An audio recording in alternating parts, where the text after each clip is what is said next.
Hello everyone, it's Seth, probably better known as Saffron Olive, and it's time for another daily dose of Rivals of Ixalan spoilers. And oh my god, just like the last 3 days, we have so many sweet new cards to talk about today, so much stuff, which means we better jump right into it and get to it so this video doesn't take 2 hours. So we're going to kick it off today with a new Mythic, Azur's Gateway, and this card is really absurd. So 2 mana, you get a legendary artifact. You need to pay 1, you draw a card, exile a card from your hand. If you get 5 or more different converted mana costs, exiled with Azur's Gateway. So essentially 5 cards with different converted mana costs. You gain 5 life and untap it and transform it. So you're probably wondering, well, why is this card so absurd? It just seems like this looting, filtering thing, which is already pretty good. Like, Merfolk Looter is a good card. It's kind of harder to kill than Merfolk Looter because it's an artifact, so less creature removal is going to kill it. So there's already some upside. So I think people will sleep on that aspect. The big deal, though, is the backside is ridiculous. Sanctum of the Sun, legendary land. Tap it to add X mana of any one color to your mana pool, where X is your life total. Your life total! This means you could potentially be adding 20 or 40 or even 100 mana by tapping a single land. So the payoff is certainly there. You're not going to flip Azur's Gateway super quickly. It's going to take several turns. It's going to be slow. But if you get it flipped around, you're gaining 5 life. So minimum, you're tapping for 6. Because even if you're at 1 life, you go up to 6 life. So worst case, you have a land that taps for 6 mana of a color of your choice. Best case is you're playing Commander and you have 45 life or something and you just have all the mana in the world. So as far as standard is concerned, I think that the looting ability is actually the big reason to play this card. I think you could see it show up as a one-of. Being able to filter through your deck cheaply is not a horrible ability as it is. We don't have any super insane payoffs. You can cast a huge Torment of Hellfire. That's probably the best one. You can play some big dinosaurs, so I think it's fine. The other sweet aspect of this card is Azur's Gateway definitely kind of combos with Azur the Lawbringer, so if you do manage to flip it around, you can use the mana from Sanctum of the Sun to pay the X cost on Azur the Lawbringer, draw tons of cards. Not only you're drawing cards, you're gaining life, so then next time you use your Sanctum of the Sun, you have even more mana because you have more life total, so you can just keep casting bigger and bigger Sphinx's Revelations, essentially every turn with your Azur with the help of Azur's Gateway. So it's a fun, casual type thing. You could see a blue-white control deck with Azur's Gateway. How competitive it'll be, I don't really know. Where I think the card really shines, though, is in Commander, because in Commander you start with 40 life, and depending on your playgroup, our playgroup's pretty dirtily, pretty slow. I'm not sure how much of a target Azur's Gateway will paint on your head if people are going to try to kill you before the Sanctum of the Sun comes out. But in Commander, you can easily have this tapping for 30, 40 mana, and then you got Genesis Waves. You got Blue Sun Zenith. Remember, it's colorless, so you can play in any color of deck. So I feel like Azur's Gateway is ultra staple for Commander. I will play this in just like every Commander deck because I like filtering, I like looting, and then the payoff, if you get to it, is going to be really insane. So Standard, we'll have to see. I think people will initially underrate the looting ability, which is actually pretty powerful. I don't know if we have a good enough payoff to make it worth the work, but still, I mean, you can't complain about having a land that's tapping for 6 mana. Even with no payoff, you just get so far ahead of your opponent. But I think that this will show up in tons of Commander decks and just be a super staple in the Commander format. Next on our list, we might as well stick with the lands for the moment. Arch of Orzhaka, which is our Ascend land from the set. So it adds a colorless mana, but then if we have Ascend and we have the City's Blessing, we can pay 5, tap it to draw a card. So obviously, Arch of Orzhaka is pretty slow. You have to first get 10 permanents, then you have to pay essentially 6 mana because you have to tap the Arch of Orzhaka as well, so you gotta have a lot of lands on the battlefield. But I feel like this is perfect for a control deck. In a control deck, all you're doing is disrupting your opponent. You're casting counter spells, maybe playing Search for Azcanta. Regal Caracal can build up the process, making your land drop. Eventually, in a control deck, you're gonna have 10 lands. Control decks these days go up to 7 lands very regularly for Approach of the Second Sun anyway, and then Arch is just all upside. You leave up your mana, pass the turn. If you got to counter something, fine. If you got some extra mana sitting around, draw an extra card. Do that again, you're going to pull ahead very quickly once you get to that point. So I feel like the opportunity cost of Arch of Azaka is low enough that it's really easy to just throw it in any slower controlling deck, maybe as a 1-of, as a 2-of. Yes, colorless mana can be annoying, but the power in the late game is insane, and this is a land that will pull you ahead all by itself in a control mirror, in a grindy slow matchup where you're drawing 2 cards a turn and your opponent is drawing 1 card a turn. That's going to win the game over the long run. And then back to the world of Mythics, we have Brutal Cage Maw. So 5 mana 5/5 Enrage Dinosaur. Whenever it is dealt damage, you get to exile a creature that an opponent controls until Brutal Cage Maw leaves the battlefield. So this ability is really interesting. I feel like it makes it really hard to deal with Brutal Cage Maw in combat. Obviously, if you are getting into battles with it, you don't really want to chump it because you're going to lose one of your better creatures. Of course, Admission Angel is kind of a comparison. It's worded differently. You can definitely do more with Brutal Cage Maw if you are an Enrage deck and able to deal damage to it yourself, but it feels a little bit like that, and the big risk with these cards is once it dies, your opponent gets back everything, which is always a little scary. You know how painful it is to get your cast out killed and your opponent get back one thing? Well, with Brutal Cage Maw, your opponent's getting back a whole board full of things, which makes it kind of risky. The other issue is there's a lot of good 5-drops in Standard. Glory Bringers, Verdurous Gearhulks, and that's not even considering Dinosaur-specific cards like Regisar Alpha, Huatli Warrior Poet. So where does this fit in Standard? I don't know. It is decent stats. 5/5 for 5 isn't bad. The Enrage ability makes it very difficult to chump block and to deal with in combat. So there is upside there. So maybe it's good enough. I'm just not exactly sure where this fits. But if you're building an Enrage theme deck, this is definitely an all-star key piece of the deck that's able to just do a whole bunch of stuff if you're playing Dinosaurs in Commander and can repeatedly ping it, exile your opponent's board, get in a huge attack, and maybe just kill your opponent on the spot. One more land to talk about, and this one is super interesting. So we have Path of Metal, which is a really interesting, crazy enchantment. So Boros colors, 1 red, 1 white. When it enters a battlefield, it deals 1 damage to each creature that doesn't have First Strike, Double Strike, Vigilance, or Haste. So doesn't have any of those keywords. And then if you attack with 2 creatures, at least 2 creatures, with those abilities, you get to transform into Metali Tower of Triumph, which I think is one of the less powerful of the flip lands that we've seen, but it is still very powerful. Mana of any color, so it ramps you, which is always fine. You have the ability to pay 2 and tap it to do teal damage to each opponent, pay 3 and tap it, and choose a random creature that attacked and destroy it. So while this isn't adding X mana of any color where it's your life total or anything like that, it is still a great utility land, a great way to ramp in your aggro Boros deck that sometimes struggles with ramping. The thing I like about this card is in certain matchups, it's actually pretty good as a removal spell. It is extremely matchup dependent. If your opponent's playing Whirler Virtuosos, making tons of Thopters, you can just wipe out a whole board of them for 2 mana, which is pretty reasonable. If your opponent's playing tokens, making tons of 1/1s with Anointed Procession, Path of Metal takes care of all of them as well.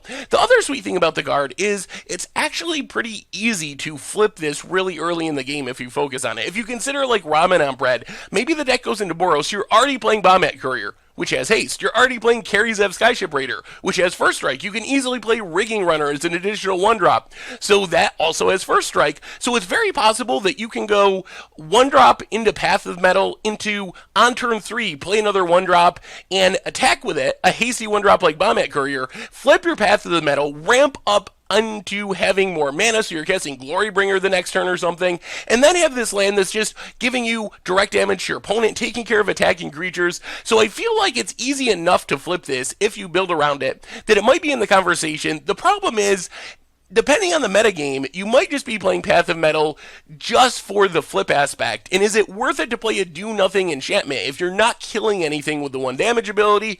I think we'll have to wait and see. But with the right build, you can flip this really quickly, ramp into things really quickly, and then have a ton of reach for a cheap cost on your land. So it's very unique, which means it's hard to evaluate. But I think there's a chance, at least, that Path of Metal could see some play in a Boros aggro style deck in Standard. Next on our list, we have Crafty Cup Purse, a spicy pirate. So 4 mana, you get a 2/2 with flash. When it enters the battlefield, each token that would be created under an opponent's control this turn is created under your control instead. So this is another card that's a little bit matchup dependent. Obviously, a 2/2 for 4, even with flash, isn't really constructed playable, but there's going to be times when Crafty Cup Purse is absolutely insane and just a huge blowout. So obviously, the most simple example is you're playing against the literal token deck. So your opponent has Anointed Procession out, they're doing their hidden stockpile thing, they go to Embalm their Anointer Priest, and you just flash in Crafty Cup Purse, you fizzle essentially the activation, the doubling up of the tokens with Anointed Procession, you get the Anointer Priest. That's pretty good as it is as hate against the token deck, but it's also pretty good against specific cards. So your opponent goes to activate Scarab God, you flash this in response, you get the token instead of your opponent. Your opponent goes to Eternalize the Champion of Woods, you're getting the token, you're drawing the cards, you get the Earthshaker Kenra. So there's actually a lot of things that this hates against. I do think that the body, the smallness of the body, will likely relegate this to sideboards for specific matchups. Maybe if the meta is very token heavy, this is a great safety valve card. It definitely makes you think twice, knowing this is in the format before eternalizing or going crazy with Anointer Priest. So I think that there is definitely potential here. I don't know if the meta is in that place right now, but we have Powerful's token stuff in the format, so it's definitely possible that we get to a point where Crafty Cup Purse is a sideboard all-star for specific matchups. Next on our list, we got the Blue Elder Dinosaur, Nizam Primal Tide, and this card is super huge. This is a control finisher, a great control finisher. So 7 mana, you get a 7/7. It can't be countered, so it's coming down against your control opponent in the mirror match, guaranteed. You have no maximum hand size, so if you're drawing a bunch of cards, you're never discarding the hand size. Whenever your opponent casts a non-creature spell, which happens a lot in control mirrors, you are drawing an extra card, and then it has some protection. You can discard 3 cards, and you exile it and return it to the battlefield tapped under its control at the beginning of the next end step. So if your opponent goes to cast out it, if your opponent goes to Ixalan's Binding it, or Vraska's Contempt it, you just discard some of the cards you're drawing with your Nazala to protect it, and it stays on the battlefield. So what this reminds me of mostly is Pearl Lake Ancient. Pearl Lake Ancient, if you weren't playing a few years ago, was a legitimate control finisher back in its standard format, and these cards share a lot of things in common. You got 7 mana, you got the huge body. Pearl Lake Ancient, little smaller, but has prowess so it can grow. They each can protect themselves, so your Pearl Lake Ancient, you have to return 3 lands. I think discarding 3 cards is actually less painful for a control deck than bouncing 3 lands. A lot of times, bouncing 3 lands makes it really hard to replay your Pearl Lake Ancient, because Pearl Lake Ancient is not flickering like Nizala, it's actually going back to your hand, and if you bounce lands too much, you can't recast it right away. Nizala has a better form of protection. It has a bigger body on the front half. It has a more relevant ability. The only downside is it's lacking flash, so you can't just wait till the end of your opponent's turn and cast it. So there is some risk that you're tapping out and letting your opponent do something crazy when you don't have any mana up, killing you with Approach of the Second Sun or something. But the way that Nizala is worded, the protection is strong enough that you don't even have to worry about Fumigate or anything like that as long as you have cards in hand.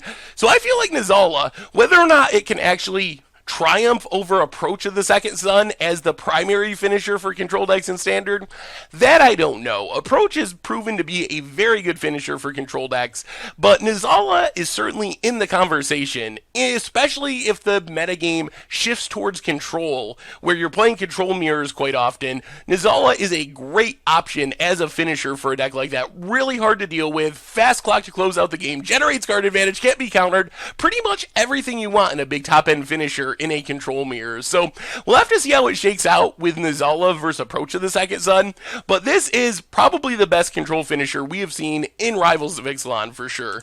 Next up, we have Dire Fleet Poisoner, another aggressive pirate. So for 2 mana, you get a 2/2. It has flash and also death touch. And then when it enters the battlefield, target attacking pirate you control gets +1/+1 and gains death touch until end of turn.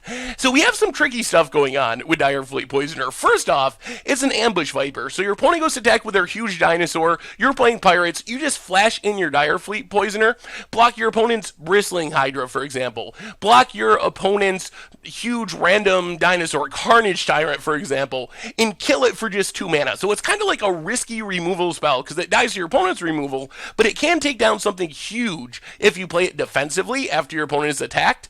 The other sweet thing is it's a way you can force through damage against your opponent's deck. So if you have a first strike creature like Rigging Runner or Carry Zev, if you have a Fathom Fleet Captain, which has Menace, so it requires 2 things to block it, giving those creatures Death Touch makes it really, really hard for your opponent to block effectively, which means you're likely to get in that hit of damage. So it's kind of a fringe upside using it offensively as well as a way to just force through some damage. So I'm actually really high on Dire Fleet Poisoner. I think this is one of the better pirates we have seen in the set. The fact that it gives you a way to take down huge bristling hydras and carnage tyrants seems very relevant in our current standard format. A 2/2 for 2 is already fine. You can flash it in at the end of your opponent's turn if you want to after leaving up mana for your counterspell. So I think that all around, Dire Fleet Poisoner, very, very good card, very important for the pirate deck in standard.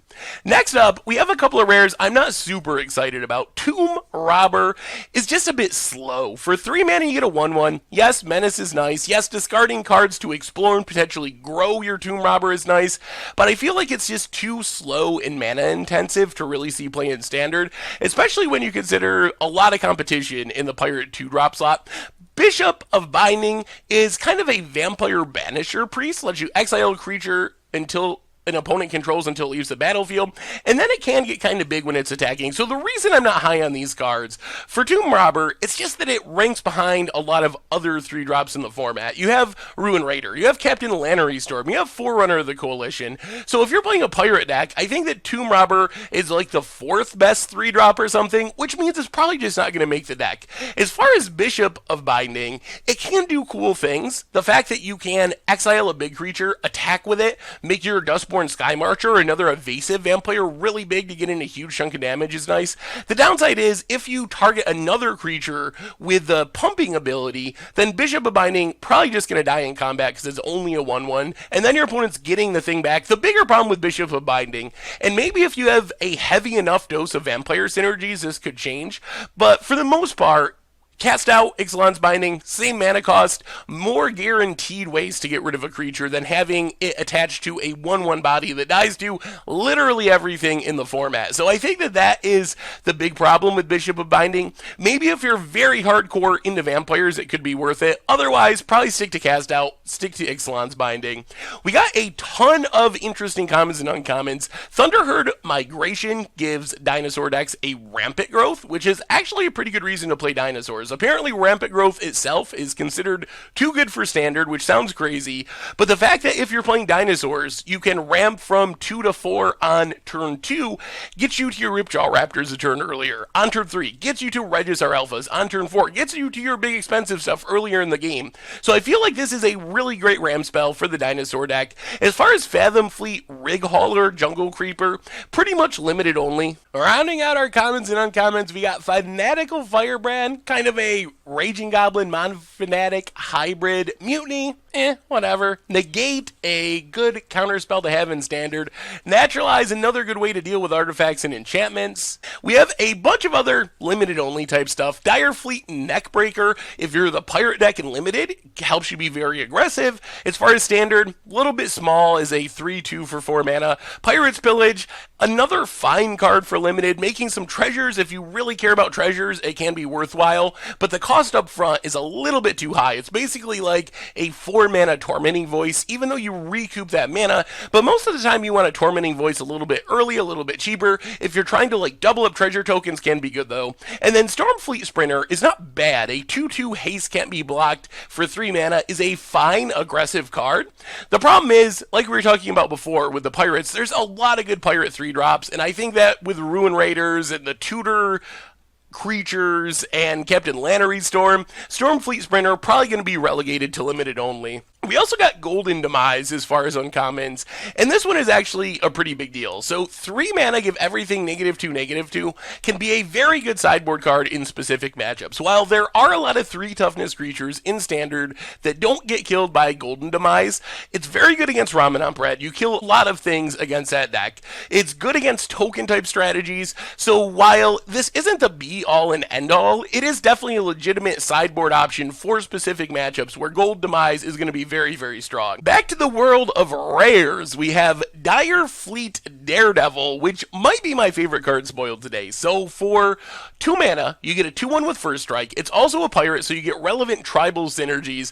And then it's basically a Snapcaster. You don't have Flash, but it Snapcasters from your opponent's graveyard. You get to exile an instant or sorcery from your opponent's graveyard until the end of turn. You can cast it, spend mana of any color. So it is quite literally a reverse Snapcaster Mage. Downside is you lose Flash, so you can't do any tricks there. You got to play it main phase. I think that the comparison for this card is actually something like Abbot of Carol Keep. So Abbot of Carol Keep was very good in its standard format. And the trick here is Abbot of Carol Keep was a on-curve 2-drop, and so is Starfleet Daredevil. A 2/1 First Strike is not a horrible deal on turn 2. So you can just run that out on turn 2 to curve out in your pirate deck, and then it has a very relevant ability for the late game. In the late game, you cast your Starfleet Daredevil, and you can Harness Lightning, or Fatal Push, or Glimmer of Genius. Most decks are playing some kind of instance of sorceries, so you're getting extra value, and that's one of the challenges of 2-drops, is a lot of times you play 2-drops that are good on turn 2,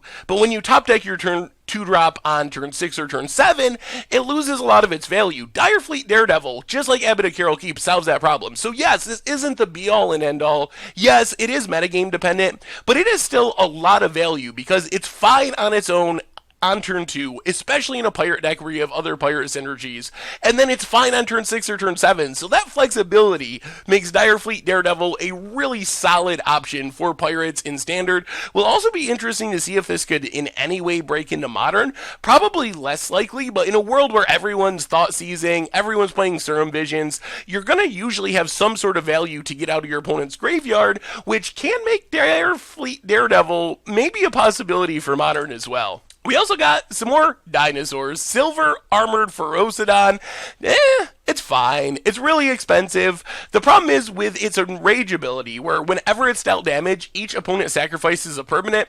By the time you're casting 7 mana dinosaurs, your opponents are probably going to have just useless lands laying around. So it's a little less scary than it looks, unless you can build around it, where you're hitting it multiple times and trying to build your own, like, board wipe type Armageddon thing. But overall, not super excited for this one. Disperse in the Wind is another really interesting card. 3 mana instant, you exile a non-land permanent, and then for as long as that card remains exiled, its owners can cast it without paying its mana cost. So this gives us some sweet offensive options. We can reset a Hostage Taker, we can reuse a Cloud Blazer, works great with like Panharmonicon. So it's a way we can protect our creatures from removal while also reusing their enter the battlefield triggers. Plus, we can use it offensively as well. While this isn't ideal, in theory, if our opponent has a blocking Rogue Refiner or Hazoret or Scarab God and we want to get in a big attack, yes, our opponent's going to get that creature back. Yes, it is not a permanent removal spell, but if we're trying to go on the tempo plan, it can be worth it to just fire this off at our opponent's creatures to get in a big attack of damage. So finally, we have Slaughter of the Strong, which is basically a 3 mana Wrath, although it comes with a bit of a downside. So 3 mana, each player chooses any number of creatures that they control with total power of 4 or less and sacrifices the rest. So the downside of this card is it reminds me a little bit of Divine Reckoning, where you don't really kill everything, which can be problematic in some situations. Your opponent's going to have something left over. Of course, you get to as well. Kind of a little like Bantu's Last Reckoning, the 3 mana Wrath with a downside. The upside of this card is it's good against go wide decks, where if your opponent's making 20 tokens and just going super wide, getting rid of most of their stuff is still a pretty good deal. Plus, it's worth mentioning that it always gets rid of big stuff. Scarab God, 5/5, gonna die. Carnage Tyrant, 7/6, gonna die. Hazoret, indestructible, doesn't matter to Slaughter the Strong because it's getting sacrificed rather than getting killed, so you can use it to deal with specific annoying permanents that have high power and hard to deal with. The downside, though, is that it doesn't get rid of everything. So let's say you cast this, your opponent's going to get to keep their Glory Bringer. They're going to exert and kill whatever you had left over from the Slaughter of the Strong. They get to keep 2 Servant of the Conduits or 4 Anointer Priests. So it isn't a true Wrath that gets rid of everything. So it's kind of hard to evaluate. But the fact that it gives us a way to deal with indestructible creatures while also giving us a way to get rid of a board full of tokens of decks going wide, and his only 3 mana puts Slaughter of the Strong, I think, in the conversation, although it isn't a true Wrath. It isn't a true Wrath, but there are some upsides that make it worth thinking about at least for Standard. Finally, wanted to mention really quick on the way out the door, Golden Guardian. We talked about this one yesterday. Someone in the chat pointed out that it's actually a 4/4, not a 2/2, so translation error there. And I think being a 4/4 actually makes it kind of worse. It makes it a better blocker, but it makes it harder to actually fight and kill one of your own creatures because you actually have a big creature to be able to fight it without things going very wrong. You can't just fight a smaller creature. So I think it actually makes the card slightly worse that it's a 4/4, as weird as that sounds. The upside is it's less fragile, not going to die to magma sprays and so forth, not going to die to lightning strikes. But I just want to point it out really quick. Slight translation error there, little different than we thought. And that brings us to the end of our daily Rivals of Ixalan spoilers for today. So what do you think? What of these crazy cards is your favorite? How good is Azur's Gateway? Can it make an impact in Standard or just Commander? What about Arc of Orzhaka, the other flip lands, Path to Metal, flipping around into some really crazy stuff? Crafty Cup Purse, the token hate, how good is that? What about the new Pirates, the new Dinosaurs, all the sweet tribal stuff? Which card do you like the most? What are you most excited to play? Let me know in the comments. Thank you so much for watching. I hope you enjoyed the video, and I will talk to you soon. Thanks for watching the video. If you enjoyed it, help us out by clicking that like button down below. And to keep up on all the latest and greatest, click that subscribe button. And don't forget to hit that bell icon to get alerts whenever we have new videos. And if you want to, check out some of our other sweet videos here and here.